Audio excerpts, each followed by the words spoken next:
di LPTK Universitas Islam Negeri Sunan Ampel, Surabaya.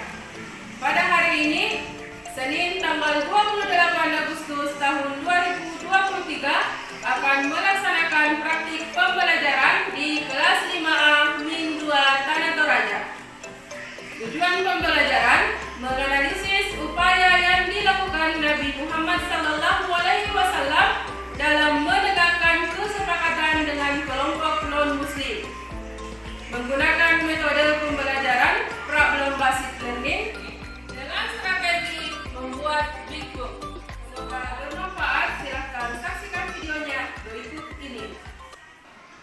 Assalamualaikum warahmatullahi wabarakatuh.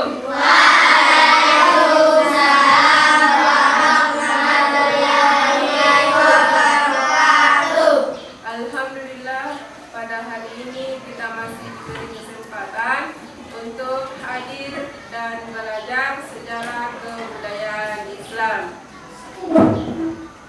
Ya, anak-anak semua angkat tangannya. Dengan ke atas mencapai bintang, tangan ke samping burung yang terbang, tangan ke depan ikan berenang, duduk yang hati siap berdoa, putar-putar tangan diputar,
Ya, capaian pembelajaran yang akan kita pelajari pada hari ini adalah menganalisis upaya Nabi Muhammad dalam menegakkan kesepakatan dengan kelompok non-Muslim. Tujuan pembelajaran dengan alur tujuan pembelajaran sampai kriteria ketuntasan peserta didik, yaitu laporan menunjukkan bahwa peserta didik mampu menganalisis upaya Nabi Muhammad dalam menegakkan kesepakatan dengan kelompok non-Muslim yang dituangkan dalam bentuk big book dan analisis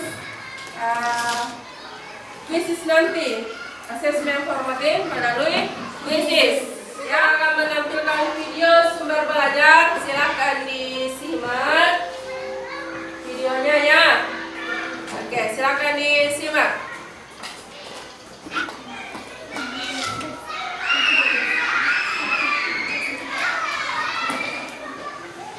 Assalamualaikum warahmatullahi wabarakatuh. Alhamdulillah, puji syukur kita panjatkan atas kehadirat Allah Subhanahu wa Ta'ala, karena kita bersama lagi dalam video pembelajaran kali ini yang berjudul upaya Nabi Muhammad Sallallahu Alaihi Wasallam dalam menegakkan kesepakatan dengan kelompok non-Muslim. Anak-anak hebat, dalam video kali ini kita akan belajar capaian pembelajaran peserta didik mampu menganalisis dakwah dan upaya Rasulullah SAW dalam menegakkan berbagai kesepakatan dengan kelompok non-Muslim di Madinah sebagai inspirasi dalam menerapkan sikap toleransi dan perdamaian di masa kini dan tantangan era kita. Adapun tujuan pembelajaran menganalisis upaya Nabi Muhammad Sallallahu Alaihi Wasallam dalam menegakkan kesepakatan dengan kelompok non-Muslim. Oke, anak-anak hebat, mari kita simak materinya. Di Madinah tidak hanya didiami oleh kaum muslimin dan Ansor serta muhajirin saja, tetapi juga kaum Yahudi dan masyarakat Arab yang belum masuk Islam. Dalam masyarakat yang majemuk ini, Nabi mengajarkan saling menghormati antar pemeluk agama. Beliau mengajarkan sahabatnya untuk tidak menyakiti dan memerangi agama lain di Madinah selama mereka mau hidup berdampingan secara damai. Sikap Nabi ini menunjukkan kemuliaan Nabi sebagai rahmatan lil alamin, sekaligus contoh sikap kenegarawanan sejati. Tetangga yang paling dekat dengan orang Muslim di Madinah adalah orang-orang Yahudi, sekaligus memendam kebencian dan permusuhan terhadap orang-orang Muslim. Namun, kaum Yahudi tidak berani menampakkannya. Rasulullah SAW menawarkan perjanjian kepada mereka yang intinya memberikan kebebasan menjalankan agama, mengelola kekayaan, dan tidak boleh saling menyerang atau memusuhi. Perjanjian ini dituangkan dalam piagam yang disebut Piagam Madinah atau Konstitusi Madinah. Piagam Madinah merupakan dokumen yang menghargai hak-hak asasi manusia dan menjadi dasar hidup bermasyarakat yang harus ditaati semua pihak. Karena itu, Piagam Madinah menjadi dasar aturan konstitusi pertama di dunia. Kesaktian Piagam Madinah yang memancar melalui pasal yang terkandung di dalamnya mampu mendamaikan, mengikat berbagai kelompok suku dan golongan dalam masyarakat Madinah, serta menyatukan umat Islam pendatang dari Makkah dengan penduduk asli Madinah secara umum. Di antara isi Piagam Madinah diantaranya adalah: 1. Semua kelompok yang menandatangani piagam merupakan suatu bangsa. 2. Masing-masing kelompok bebas menjadi menjalankan ajaran agamanya tanpa campur tangan kelompok lain. 3. Bila salah satu kelompok diserang musuh, maka kelompok lain wajib untuk membelanya. 4. Kewajiban penduduk Madinah, baik kaum muslimin, non-muslim, ataupun bangsa Yahudi harus saling membantu moral atau materi. 5. Mereka harus saling menasihati, berbuat baik dan tidak boleh berbuat jahat. 6. Nabi Muhammad adalah pemimpin seluruh penduduk Madinah dan dia menyelesaikan masalah yang timbul antara kelompok. Dengan disahkannya perjanjian ini, maka Madinah dan sekitarnya seakan-akan merupakan satu negara yang makmur. Pelaksana pemerintahan dan penguasa mayoritas adalah orang-orang Muslim, sehingga dengan begitu Madinah benar-benar menjadi kota bagi Islam. Pada tahun ke-6 Hijriah, Rasulullah Muhammad SAW berangkat ke Makkah untuk melakukan ibadah haji beserta 1.400 kaum muslimin. Kedatangan Rasulullah dan para sahabat disambut oleh kaum Quraisy. Mereka mengirim pasukan di bawah pimpinan Khalid bin Walid agar menghadang kaum muslimin.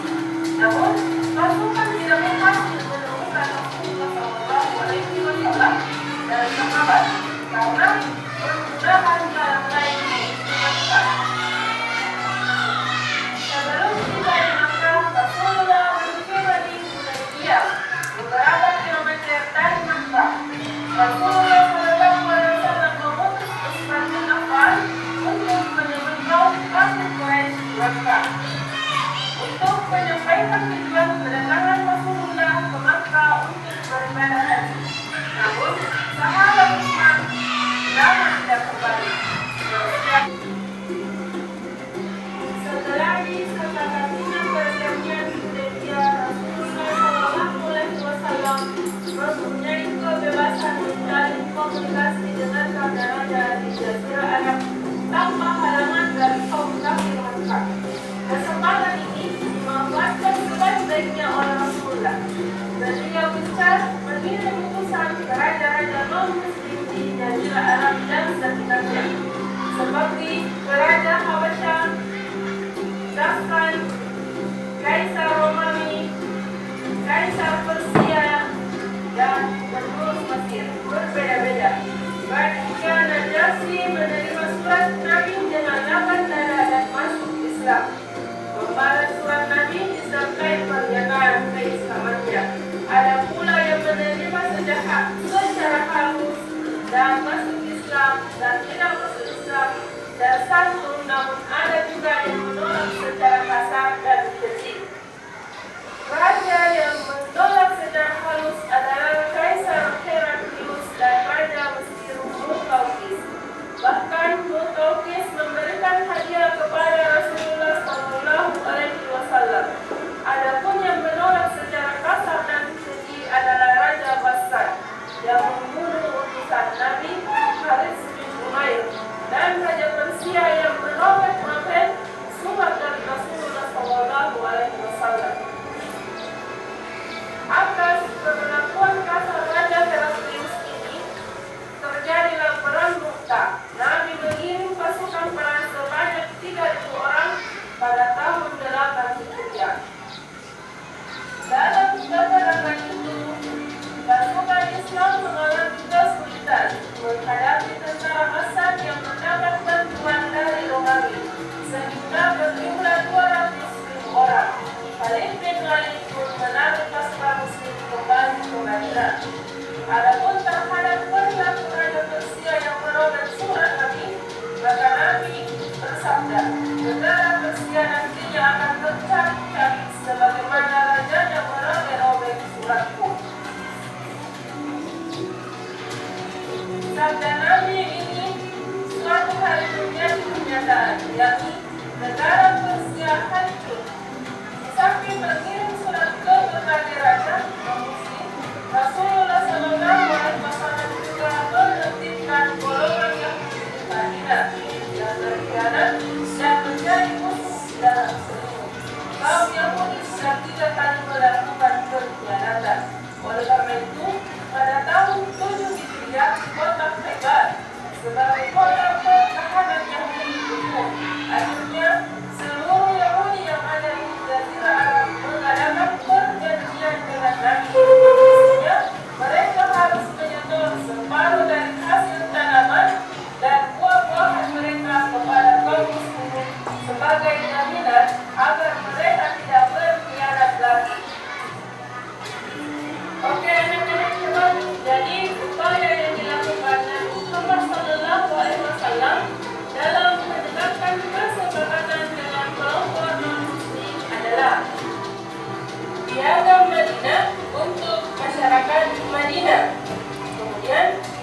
Nah, Ibu Guru ingin bertanya, kesepakatan antara kaum muslimin dengan kaum Yahudi Madinah dinamakan apa? Apa? Siapa yang bisa jawab? Wilda. Kesepakatan apa, Wilda? Piagam Madinah. Ya, tepuk salut dulu untuk temannya.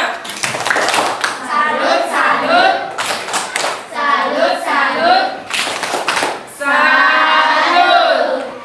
Nah, siapa yang ingin bertanya? Ibu, Apa, Rizky? siapa raja yang dikirimi surat oleh Nabi Muhammad? Siapa raja yang dikirimi oleh Nabi Muhammad? Dikirimi surat oleh Nabi Muhammad, siapa yang mau menjawab? Nur? Oke, silakan nak. Apa jawabannya? Najasyi dari Habasyah. Raja Najasyi dari Habasyah. Oke, masih ada yang ingin bertanya? Siapa lagi yang ingin bertanya? Siapa? Angkat tangannya yang ingin bertanya. Sudah tidak ada? Oke, Kak. Oke, kalau sudah tidak ada, Ibu Guru akan membagi kelompok menjadi 3 kelompok besar dalam kelas ini. Ya? Nah, cara membagi kelompoknya adalah berhitung 1, 2, 3. Oke, 1, 2, 3. 1. 2, 3.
4 poin isi big box-nya nanti. Misalnya, Piagam Madinah, apa latar belakang sehingga terjadi Piagam Madinah? Ya, itu contoh. Jadi ada 4 isi dari setiap poin.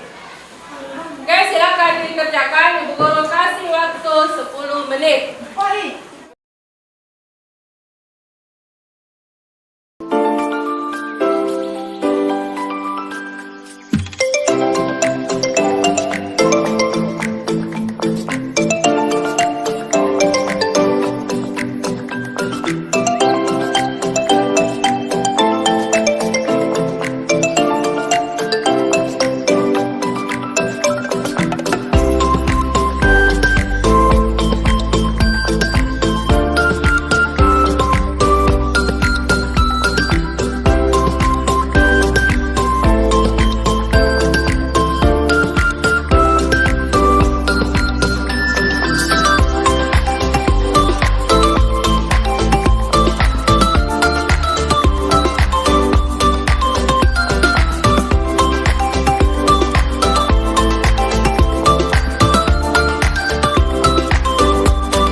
Abdillah, Aisyah, Nawas, Aisyah, Jabar, Ramadan, Pasar Pasar, Kawan Afian, Piagam Madinah, Kesepakatan perdamaian antara Muslim, dampingan dengan damai di Madinah. Latar belakang Piagam Madinah mulai karena antara kaum masyarakat di Madinah. Piagam Madinah ditulis pada tahun 600.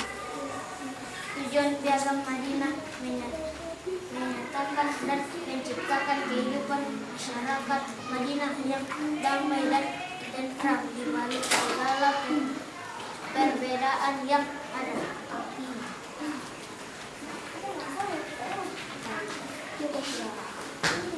Hikmah Piagam Madinah.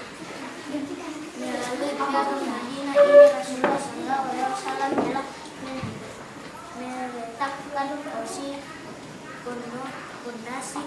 masyarakat Islam,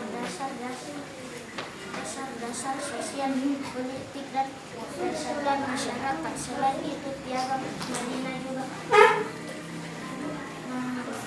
mengandung beberapa pelajaran yang berkaitan dengan hukum pemerintahan masyarakat Islam. Assalamualaikum warahmatullahi wabarakatuh. Dari hasil presentasinya teman kalian tadi kelompok 1 di depan sini tentang Piagam Madinah. Siapa yang ingin bertanya? Kelompok 2 ada yang ingin bertanya? Berdiri. Berdiri Abdiansyah. Oke, silakan bertanya. Apa itu Piagam Madinah? Dari kelompok 1 silakan dijawab pertanyaannya kelompok 2.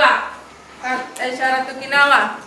Piagam Madinah adalah kesepakatan antar umat Islam dan non-Muslim untuk hidup berdampingan dengan rukun dan damai di Madinah. Oke, jawabannya sudah benar, ya. Nah, selanjutnya Ibu Guru kasih kesempatan atau kita kasih kesempatan kelompok 2 untuk menampilkan hasil diskusi kelompoknya. Kami dari kelompok 2 akan mempresentasikan hasil diskusi kami. Perjanjian Hudaybiyah. Resepsi adalah pihak selama orang Quraisy Muslim yang datang kepada kaum muslimin dengan tidak seizin walinya hendaklah ditolak kaum muslimin. Barang siapa yang hendak membuat perjanjian dengan Muhammad diperbolehkan. Begitu juga siapa yang membuat perjanjian dengan Quraisy dibolehkan. Kaum muslim tidak mengerjakan umroh di tahun ini, akan tetapi ditangguhkan sampai tahun depan. Di tahun depan kaum muslimin memasuki kota Mekah sesudah Quraisy keluar. Kaum muslimin memasuki kota Mekah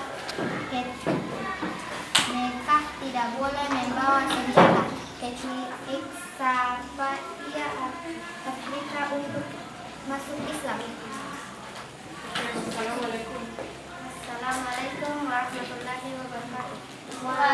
Itulah tadi penampilan presentasi dari kelompok 2. Selanjutnya siapa yang ingin bertanya ke kelompok 2? Pak Adila, ya silakan bertanya.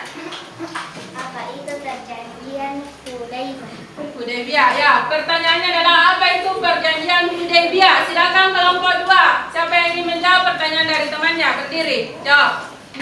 Perjanjian Hudaybiyah adalah perjanjian damai antara kaum muslimin dengan kaum kafir Quraisy. Oke, jawabannya sudah betul. Sudah benar. Selanjutnya kita ke kelompok 3. Silakan kelompok 3 untuk mempresentasikan hasil diskusi kelompoknya. Baik. Kami dari Kelompok 3 akan mempresentasikan hasil diskusi kami. Nama Rizky Al-Qadri, Irsyad Syafiq, Muhammad Fajar, Syakila Fahira Rahman, Akila Sabrina, Naila Salsabila, dan Husna Husain.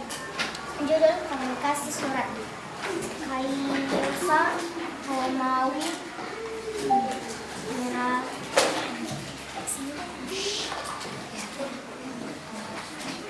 Isi surat Rasulullah.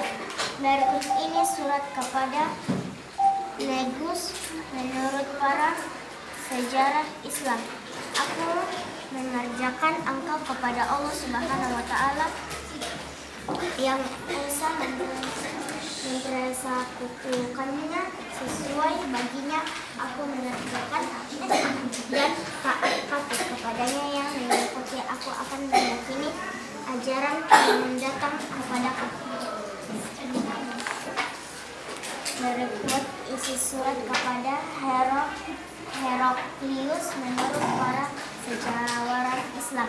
Dengan nama Allah Pengasih dan Penyayang, dari Muhammad SAW, hamba Allah dan utusannya, kepada Heraklius, pembesar Romawi. Salam sejahtera bagi yang mengikuti Nabi Muhammad SAW merupakan sosok yang mulia karena memiliki budi pekerti yang baik kepada akhlaknya.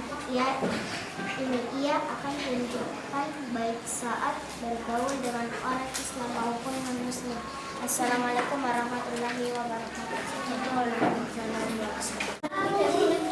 Tepuk 1, tepuk 2, tepuk 3, tepuk 4, tepuk 5, tepuk fokus.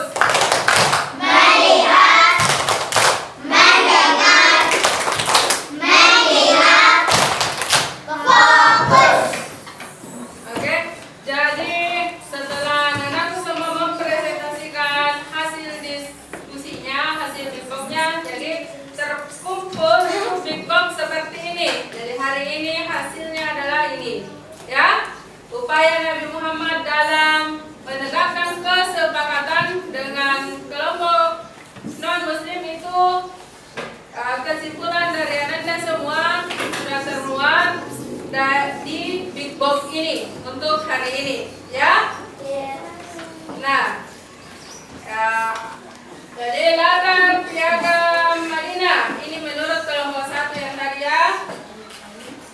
Piagam Madinah, karena adanya pertentangan antara kaum masyarakat di Madinah. Siapa kaum masyarakat di Madinah? Ada kaum Yahudi dan kaum Muslimin. Nah, untuk menghindari pertentangan bahkan pertumpahan darah antara kaum Muslimin dan kaum Yahudi, maka disepakatilah piagam Madinah.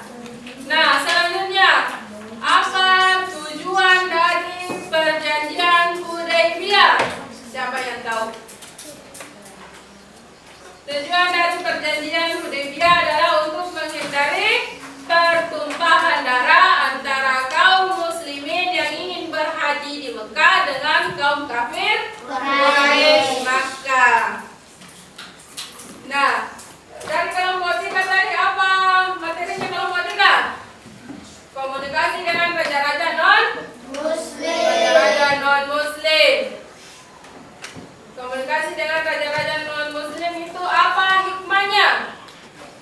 Hikmahnya adalah untuk menyebarluaskan agama Islam. Nah, selanjutnya Ibu Guru akan memberikan soal asesmen formatif. Silakan siapkan barcode-nya karena asesmennya melalui aplikasi Quizizz.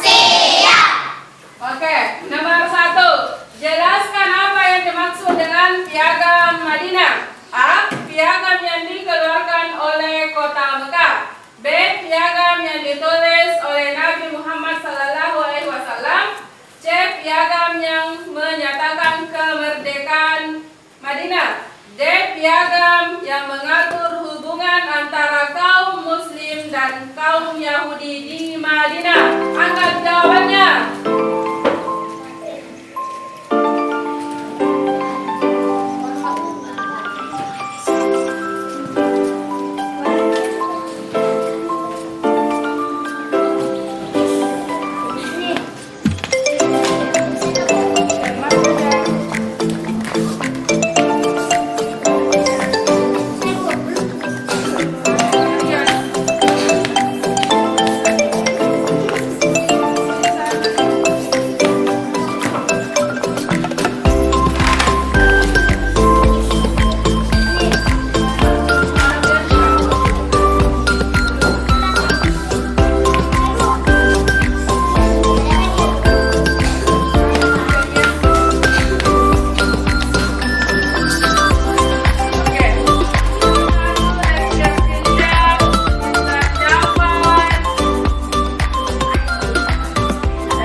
Sampai di sini, dan pekan depan pertemuan selanjutnya insya Allah kita akan belajar tentang akhir hayat Rasulullah Sallallahu Alaihi